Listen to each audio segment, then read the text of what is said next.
Assala- Assalamualaikum warahmatullahi wabarakatuh.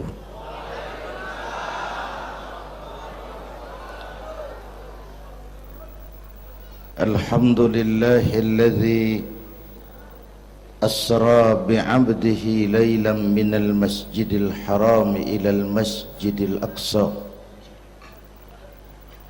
Wassalatu wassalamu ala Sayyidina Muhammadin wa ala alihi wa ashabihi ahli sidqi wa tuqa, amma ba'du.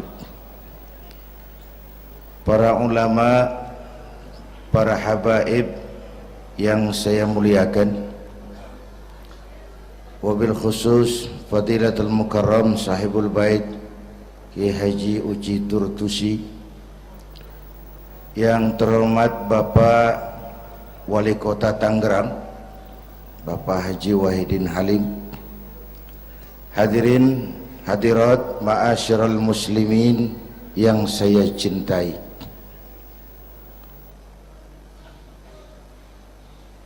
Pertama,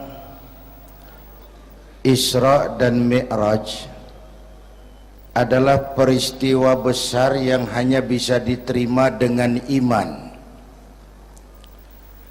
Peristiwa ini bukan tidak masuk otak, otaknya kekecilan untuk memahami peristiwa sebesar Isra dan Mi'raj. Satu perjalanan yang sangat jauh ditempuh dalam waktu yang amat singkat.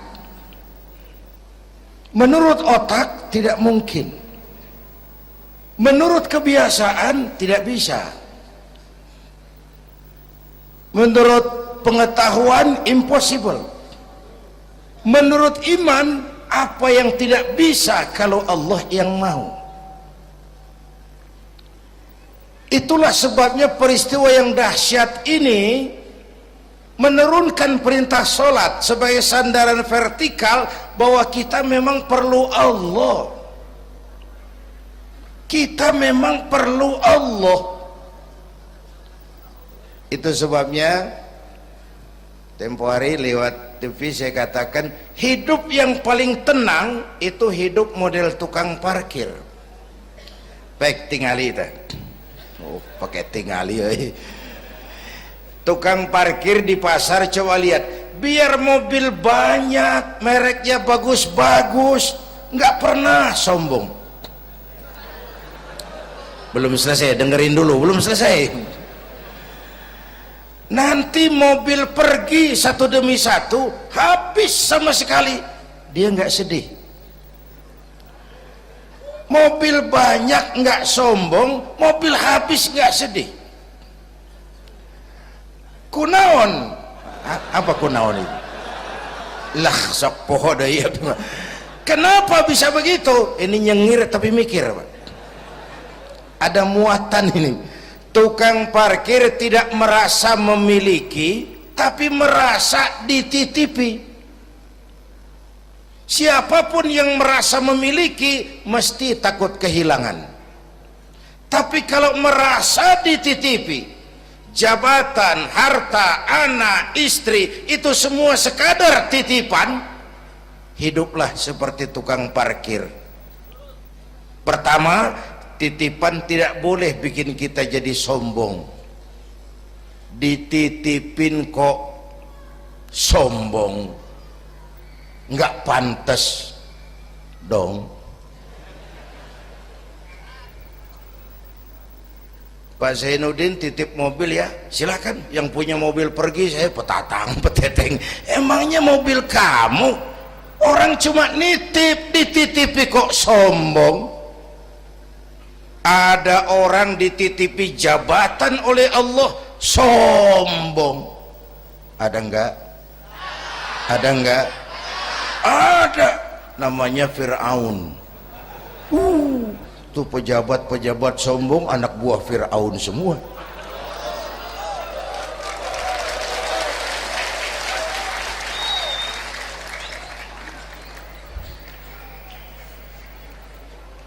Ada orang dititipi harta oleh Allah jadi orang kaya, sombong, mentang-mentang kaya sama tetangga nggak mau kenal, mentang-mentang kaya orang lain kecil semua, mentang-mentang kaya jalan nggak nginjak tanah. Kuntilanak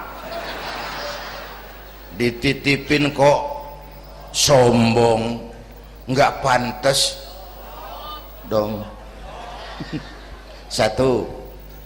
Yang kedua, titipan harus dijaga baik-baik. Kalau tidak dijaga bisa rusak. Kalau rusak yang nitip marah, yang nitip marah. Pak, saya mau ngaji, titip sepeda motor, silahkan. Selesai pengajian sepeda motor diambil, kaca spionnya pecah, knalpot hilang, bemper penyok, marah nggak? Saya kan nitip, kenapa nggak dijaga? Apa bedanya? Allah nitip anak 3 orang di rumah kita, nggak dijaga, yang satu mabuk, yang satu judi, yang satu ngerampok, yang nitip marah. Allah nitip harta kepada kita jadi orang kaya supaya bantu pesantren, bangun rumah sakit, bantu yatim, tolong yang lemah, bela yang perlu. Pelitnya 17 setan. Yang nitip marah. Sudah nggak pakai dong. Sekarang yang makro, Allah titip Indonesia. Hai rakyat, ini Indonesia, aku titip, kata Allah. Ini titipan mahal karena ditebus dengan keringat, air mata, darah dan nyawa. Aku titip Indonesia. Ini negara besar, buminya subur, di bawah perut buminya ada gas, minyak, batu bara. Kekayaan negeri ini dikuasai oleh negara, tapi harus digunakan bagi sebesar-besar kemakmuran rakyat. Itu amanat. Disalahgunakan, dikorupsi, yang nitip ini kan musim din ini lagi nggak enak bulan-bulan ini nih.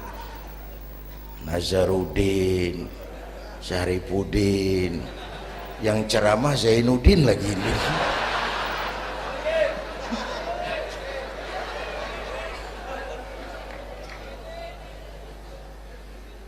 Yang nitip marah. Kalau yang nitip marah, dia suruh makhluknya yang lain negur kita. Makhluknya yang lain diperintah negur kita. Siapa?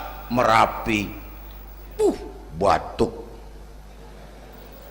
Bromo muntah, Semeru demam, Anak Krakatau menggigil, angin puting beliung, banjir di mana-mana, gempa, longsor, hujan es. Kebayoran hujan es. Tetangga saya udah nyiapin sirup, mau hujan es. Innalillahi wa inna ilaihi rajiun. Angin teh makhluk, mang. Air makhluk, gunung makhluk, tidak mungkin makhluk bergerak sendiri. Eta teh Merapi teh demo, mang, demo. Kalau kita rakyat kecil demo, Satpol PP turun. Kalau Merapi demo, siapa yang mau ngademin? Mbah Marijan. Selesai. Mbah Marijan udah kumpul sama Mbah Surip di alam barzah tuh, udah rapat saya dengar. Kata Mbah Surip, tenang saja Mbah Marijan, tak gendong, aman.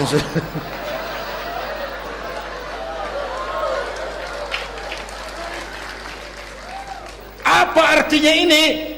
Kita perlu Allah, kita perlu Allah. 100 tahun kita bangun, selesai oleh gempa 5 menit. Itu Jepang, negara maju, dihantam gempa, lumpuh 9,2 Richter, belum selesai tsunami, gelombang laut 10 meter naik ke darat, masih belum selesai, reaktor nuklir bocor, radioaktif gentayangan merenggut nyawa, terutama yang di Daiichi dan Fukushima. Fukushima tahu kan? Itu dari Cikupa ke kanan, ya dekat-dekat situlah.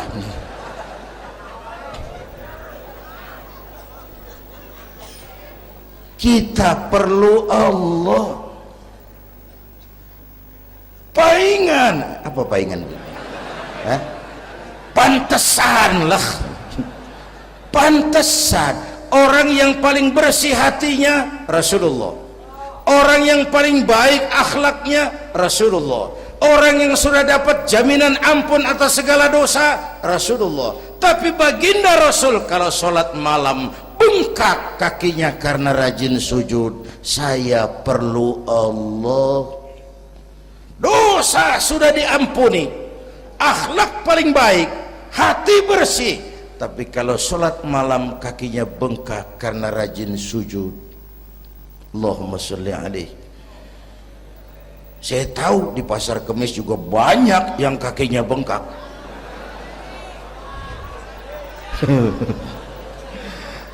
Kita perlu Allah. Itulah sebabnya dengan Isra Mi'raj turun perintah sholat agar kita punya senderan.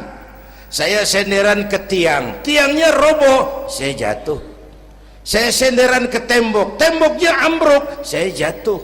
Saya senderan sama orang kaya, dia jatuh miskin, saya selesai. Saya senderan sama jenderal, dia pensiun, saya selesai.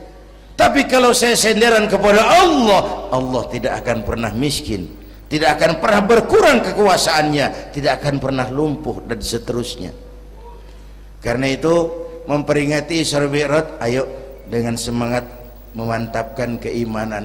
Ini zaman entertain, orang pada pinter bikin bungkusan. Hati-hati sekarang banyak minyak babi cap unta. Sekarang ini kiai sama dukun tipis bedanya. Tuh kalau muncul di TV kadang-kadang kita bingung, kiai apa dukun sih? Pemburu hantu pakai sorban, ntar kiai gue suruh pakai helm. Atribut aja udah kacau sekarang. Ini zaman entertain, orang pandai bikin bungkusan. Maka kembali kepada ajaran agama, kita harus disiplin. Semua konsep agama muaranya disiplin. Syahadat apa? Disiplin akidah. Saya bersaksi tidak Tuhan selain Allah. Kalau begitu, saya tidak akan menyembah kecuali hanya kepada Allah. Saya tidak akan menyekutukannya dengan sesuatu pun. Lalu saya bersaksi Nabi Muhammad utusan Allah, kemudian Nabi terakhir, lalu tidak ada Nabi sesudah beliau, harga mati, titik. Disiplin. Berapa kali kita sudah dibohongi Nabi pandemi palsu, mulai dari Ahmad Musodik, ya pelatih badminton jadi Nabi. Innalillahi wa inna ilaihi. Dapat wahyu di Bogor, padahal di Bogor biasanya orang dapat talas itu, dapat wahyu. Ditangkap polisi 4 tahun dihukum. Selesai dia Rancai Kek Bandung, namanya Sayuti, tukang cukur, ngaku dapat wahyu jadi nabi lagi. Dan anehnya ada aja yang ikut. Selesai lalu pindah ke Jakarta, Lia Edan, ngaku Jibril, ditangkap di polisi, dihukum 2 tahun, 3 bulan lalu sudah bebas. Ditangkap, paling hebat polisi kita itu, bukan cuma teroris, Jibril.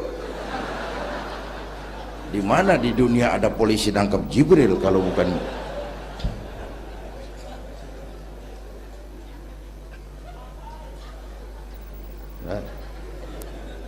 Terakhir yang aneh lagi, menurut catatan Bakor Pakemnya Kementerian Agama RI, antara Cirebon Losari, batas Jawa Tengah Jawa Barat tuh muncul agama baru namanya agama Jasun, agama Jawa Sunda, Jasun. yang jadi nabi tugimin. Saya bilang ini jangan jadi nabi, jadi kiai juga kurang angker kok nih. Al Mukarram Bapak Kiai Tugimin nggak ngangkat loh itu. Yang gak enak selawatnya. Kalau kita kan nikmat tuh tadi, ya Habibi ya Muhammad, asyik rasanya itu. Coba ganti sama yang tadi, nggak serem Pak. Ya Habibi ya Tugimin, nggak enak tuh, nggak enak. Saudara-saudara, di Isra Mi'raj ada potret. Ketika di Masjidil Aqsa, malaikat Jibril datang nemui baginda Nabi, bawa 2 gelas minuman, arak, susu. Ya Muhammad, pilih, ambil, minum. Mantap, tidak ragu-ragu, Nabi mengambil gelas yang isinya air susu. Dengan bismillah beliau minum. Selesai minum, kata malaikat Jibril, saddaqta ya Muhammad, laqad asabtal haq. Kau benar Muhammad, pilihanmu tepat. Emangnya kenapa Jibril? Kalau arak yang kamu pilih, kamu ambil, kamu minum, habis umatmu jadi pemabuk semua. Ini potret Pak. Itu yang tiap hari kita hadapi, yaitu arak, susu, benar, salah, hak, batil, ma'ruf, munkar, halal, haram. Hati-hati, jangan salah pilih, karena ini zaman entertain. Banyak minyak babi cap onta. Kalau minyak onta cap babi itu masih halal. Ini minyak babi cap onta, kita terpedaya lihat merek onta. Iya mereknya onta, gambarnya onta, isinya minyak babi. Berapa bulan yang lalu ada penyanyi pencipta lagu mati, namanya Ari Bowo. Masih ingat lagunya? Bercerita tentang madu di tangan kananmu, racun di tangan kirimu. Kalau itu situasinya, memilih tidak sulit. Kenapa? Alamat jelas, madu di kanan, racun di kiri. Masa ambil yang di kiri? Goblok amat. Si amat saja tidak goblok. Sekarang ini alamat dibikin samar, madu di mana, racun di mana tidak jelas. Lebih celaka lagi sekarang, banyak racun bermerek madu, banyak racun bermerek madu. Kita terpedaya, terpesona, terpukau, akhirnya salah pilih. Maka resepnya, jangan jauh dari ulama, makmurkan majelis taklim. Ini zaman entertain, orang pandai bangun pencitraan. Tuh, satu hal pertama yang ingin saya sampaikan. Iya, saya lihat jam doang. Sampai pagi, Beb. Yang kedua, ketika perjalanan dimulai, ada suara dari sebelah kanan, Muhammad berhenti sebentar. Jangankan berhenti, menoleh saja tidak. Kanan selamat dari kiri, Muhammad berhenti sebentar, menoleh pun tidak. Kanan kiri selamat dari arah depan. Ada perempuan tua, pakaiannya menyolok, lipstiknya tebal, nenek-nenek pakai blue jean.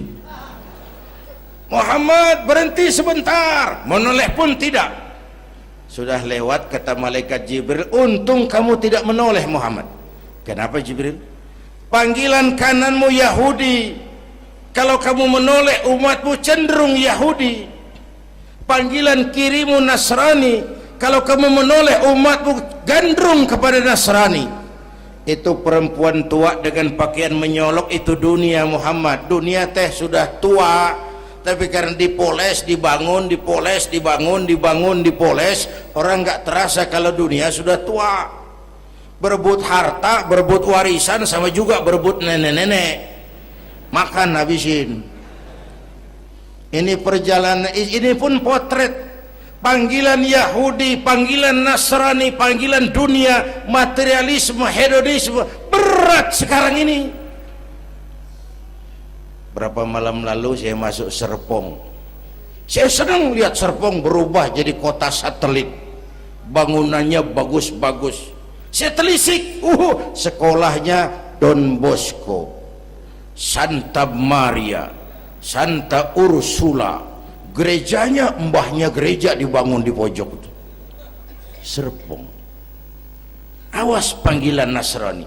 Saya masuk Bekasi, Sukmajaya, sekolahnya Yayasan Penabur, mulai dari TK sampai perguruan tinggi, gerejanya besar. Awas panggilan Nasrani. Bahkan di Karawang mereka sudah bangun kuburan mahal. San Diego, ada teman saya pengusaha bikin pesan kuburan 200 meteran, itu 5 miliar, karena tanahnya berbukit, bergunung, indah, dan malaikatnya rada baik. 5 miliar.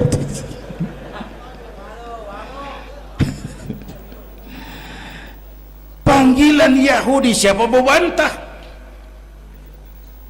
Yahudi itu menguasai ekonomi dunia. Di Amerika itu tidak ada orang bisa masuk Gedung Putih jadi presiden tanpa dukungan Yahudi. Menentukan. Bahkan roda ekonomi dunia sekarang ini diwarnai oleh Yahudi. Israel itu Amerika kecil, Amerika itu Israel besar. Lalu panggilan Nasrani dengan segala gaya dan dana, dan terakhir panggilan materialisme dunia, panggilan hedonisme, panggilan materialisme. Menghadapi panggilan-panggilan ini, ayo kita umat Islam luruskan saf, rapatkan barisan, jangan jauh dari ulama, makmurkan majelis taklim. Itu yang kedua. Yang ketiga, Haram Aqsa ini perjalanan vertikal katanya. Aqsa Aras ini perjalanan vertikal. Haram Aqsa perjalanan horizontal. Aqsa Aras perjalanan vertikal. Hablum minan nas, hablum minallah. Isra Mi'raj mau ingatkan kita, semua kita perantau di dunia ini. Perantau harus pulang. Orang yang selesai merantau di dunia disebut telah pulang ke rahmatullah. Kenapa pulang? Perantau, nggak boleh netep. Bodoh kalau ada perantau, tahu perantau tapi nggak pernah mikirin pulang. Dan saya mau bilang, orang pulang sebenarnya enak. Ayo contoh beberapa soal etimologis. Waktu SD dulu ada pelajaran yang kita nggak suka, gurunya galak. Pas pelajaran dia pengumuman, Bapak guru tidak masuk sekolah, anak-anak boleh pulang. Seneng nggak? Seneng nggak? Kenapa seneng? Karena boleh pulang. Orang pulang seneng. Contoh lagi, Lebaran masyarakat pulang mudik, senang nggak? Kenapa senang? Pulang. Orang pulang senang. Sekarang selesai hidup di dunia, kita pulang kepada Allah, senang nggak? Ragu-ragu, mau bilang senang takut besok, itu kira-kira itu. Mestinya seneng dong pulang. Apa yang bikin pulang yang satu itu kok berat? Kelihatannya dua. Pertama, kita ini sering mencintai sesuatu berlebihan, berakar di hati. Datang saat pulang tidak siap menghadapi perpisahan. Ada yang bergantung di sini, pulang jadi berat. Kalau cinta Allah sepenuhnya, cinta alam seperlunya, pulang enak. Yang kedua, bekal nggak cukup, sengsara di jalan, pulang jadi berat. Nggak punya bekal kok pulang, itu nekat. Belum sempet sholat modar, loh kok berani amat nggak punya bekal pulang. Kalau bekal cukup, pulang itu menyenangkan. Karena apa? Itu satu keharusan. Iya, kalau umat-umat terdahulu umurnya relatif panjang. Kalau kita ini mencontoh baginda Rasul, beliau wafat umur 63 itu standar. Kalau mencontoh Nabi, jatah kita 63. Kalau malam ini kita sudah 50 tahun, tinggal 13. Waspada. Kalau malam ini kita sudah 62 tahun 11 bulan, udah jangan pakai pantangan, apa aja makanlah Pak, sebulan lagi tuh. Sebulan lagi, syukur-syukur dapat bonus. Dan saya bilang mati itu tidak pakai abjad. Kalau pakai abjad bisa nunggu, mati bang ngacak. Kadang-kadang kakeknya segar bugar, cucunya baik. Kalau mati pakai abjad enak nunggunya. Tahun ini yang mati A, tahun depan B, tahun berikutnya C, lalu D, terus F, lalu G, lalu H. Saya Z. Repot saya, nggak ada yang ngurus, orang udah habis.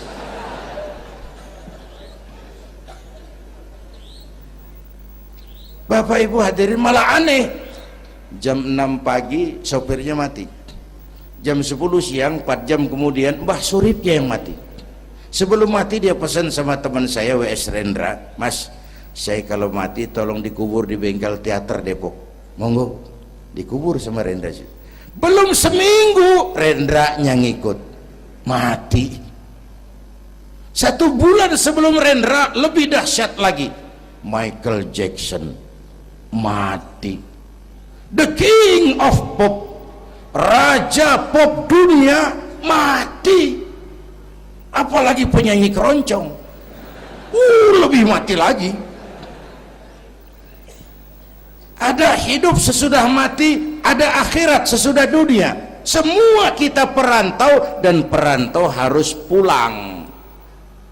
Bapak Ibu hadirin yang saya hormati, oleh karena itu, dengan semangat itu, ayo kita tingkatkan ibadah kepada Allah Subhanahu. Penutup, Isra Mi'raj itu filter. Setelah terjadi peristiwa itu kelihatan, yang beriman makin mantap, ini golongan Abu Bakar Siddiq. Yang kafir makin kurang ajar, ini golongan Abu Jahal, Abu Lahab, Abu Sufyan, dan abu-abu lain kumpul di situ. Yang ragu-ragu kafir lagi. Ini kristalisasi. Maka dengan memperingati Isra Mi'raj ditambah dengan semangat sholat berjamaah, ayo kita jaga kesatuan, persatuan, kerukunan, dan kekompakan. Bapak Ibu hadirin yang saya hormati, saya bersyukur walaupun belum pernah hadir, tapi saya tahu tiap minggu pagi pengajian Kiai Uci ini dibanjiri oleh jamaah. Alhamdulillah, kita doakan beliau diberikan kekuatan dan pengajian jalan terus sampai kira-kira kiamat, kurang seminggu. Jangan sampai kiamat lah, ngeri. Saudara-saudara, itu yang kita perlukan sekarang.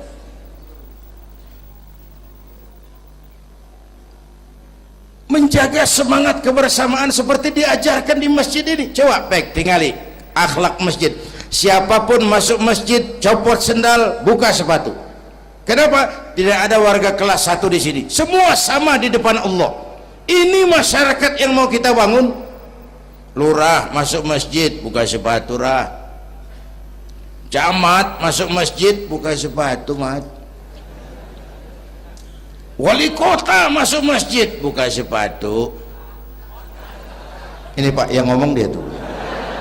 Sembarangan tata. Gubernur masuk masjid, buka sepatu Nur.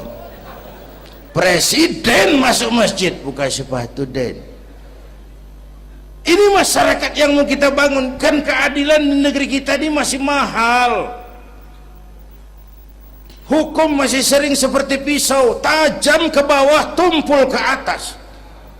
Kalau yang kecil salah, hukum cepat-cepat ditegakkan. Yang besar salah, cicing wae pura-pura tenyaho. Itu yang melukai rasa keadilan. Bapak Ibu hadirin yang saya hormati, itu yang melukai rasa keadilan. Kalau mau lapor kehilangan ayam, itu harus jual kambing. Ingin menang berperkara, jual sapi. Ngurusin ayam hilang kok jual kambing, jual sapi. Itu harga keadilan yang harus kita bayar. Karena itu ke depan belajar dari sejarah, kita bukan cuma perlu pemimpin pinter, tapi juga benar. Malahan lebih baik benar enggak tapi pintar ketimbang pintar tapi enggak benar.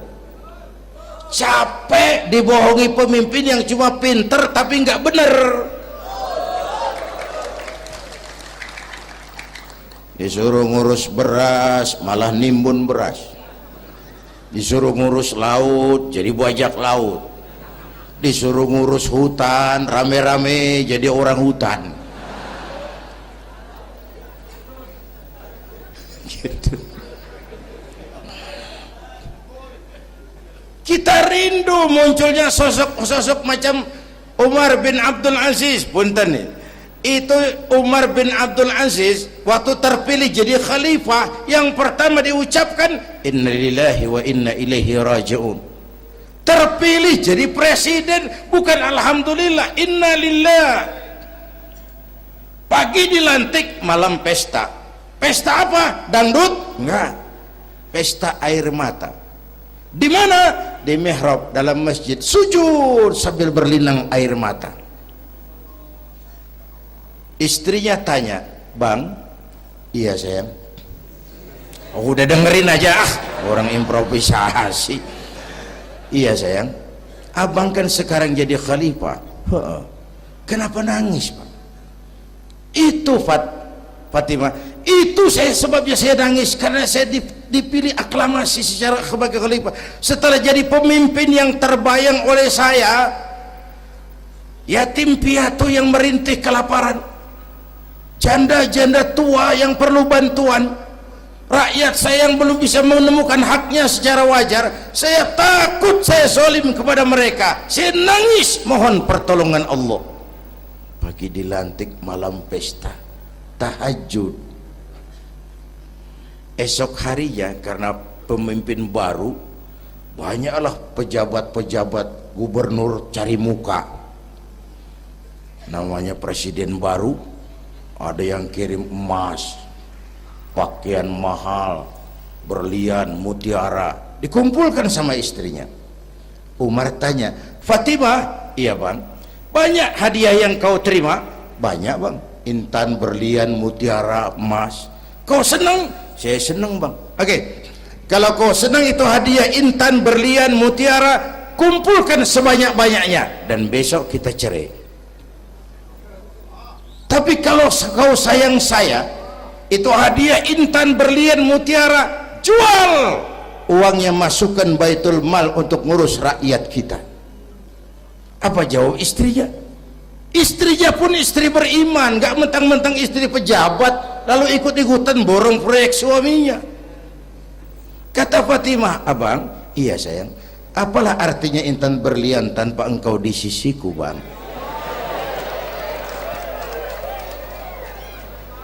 Jual sajalah, jual untuk ngurus kepentingan rakyat. Yang nyata-nyata hadiah pribadi dijual ngurusi rakyat. Jangan yang sudah nyata-nyata milik rakyat masih disunatan.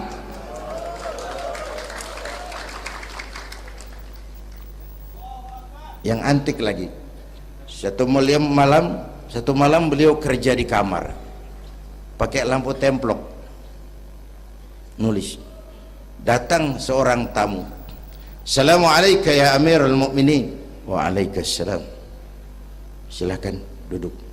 "Ada apa?" "Enggak, cuman mau ngobrol." Ngobrol urusan pribadi khalifah, kita kan teman lama." "Oke baik." Beliau berdiri, lampunya dipadamkan, ditiup, mati, gelap kamar. "Ayo kita ngobrol." Tamunya heran, "Ya khalifah?" "Iya." "Kita kan mau ngobrol." "Iya." "Kenapa lampu dimatiin?" "Begini mas," mau tamunya dari Jawa waktu itu, dengerin aja kenapa sih. Gini loh Mas, tadi waktu sampean datang tuh kan sampean lihat saya lagi kerja. Iya, saya kerja tadi ngurusi rakyat.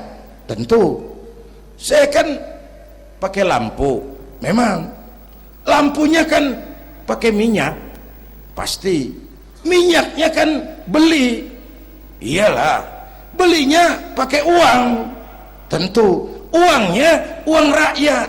Kita mau ngobrol urusan pribadi, nggak usah pakai minyak rakyat Mas, ayo ngobrol sampai subuh ini. Kalau yang kecil saja orang sudah berhati-hati, apalagi menghadapi urusan yang jauh lebih besar ke depannya. Bapak Ibu hadirin yang saya hormati, oleh karena itu kita memerlukan semangat kebersamaan, walaupun tidak harus selalu bersama-sama. Ini adalah potret terakhir. Baginda Nabi di awal-awal perjuangan didampingi 5 figur utama. Pertama, Nabi punya Sayyidina Abu Bakar Siddiq. Ini sahabat merangkap mertua, orang tua bijaksana, tempat Nabi tukar pikiran. Kampung itu enak kalau ada yang dituain. Yang kedua, beliau punya Umar bin Khattab, Al-Futuhat Al-Islamiyah, imam tapi jenderal, jenderal tapi imam, gagah, berani untuk Islam. Selesai? Belum. Yang ketiga, Nabi punya Utsman bin Affan, pengusaha tapi santri, penyandang dana. Umat akan maju kalau banyak punya Utsman. Yang keempat, Nabi punya Ali bin Abi Thalib, tokoh muda tapi intelek. Yang kelima, beliau punya Khadijah binti Khuwailid. 5 figur utama bahu membahu membantu perjuangan Nabi. Begitulah kita berjuang, mesti punya segala hal, mesti punya senjata yang namanya golok, gergaji, pisau, silet, harus punya. Kapan makainya? Lihat lawannya. Yang kamu hadapi apa?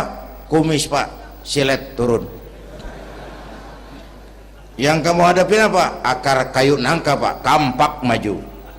Ini kita sering emosi, nggak para rugu. Yang dihadapin kumis, kampak yang maju. Urusan nggak selesai bibir bongkar Pak. Anak-anak muda nggak cukup dibakar emosinya, berani harus, nekat jangan. Berkorban siap, konyol nanti dulu. Mati syahid ayo, mati sangit jangan. Berani sama nekat tipis loh bedanya. Berani harus, nekat jangan. Berkorban siap, konyol nanti dulu. Bapak Ibu hadirin yang saya hormati, dengan semangat kebersamaan saya yakin kita bisa berbuat lebih banyak. Inilah barangkali sekelumit ikut tasyakur saya. Mudah-mudahan ada manfaatnya buat kita semua. Lebih kurang mohon maaf. Usikum wa iyaya bitaqwallah. Aqulu qawli hadza wassalamu alaikum warahmatullahi wabarakatuh.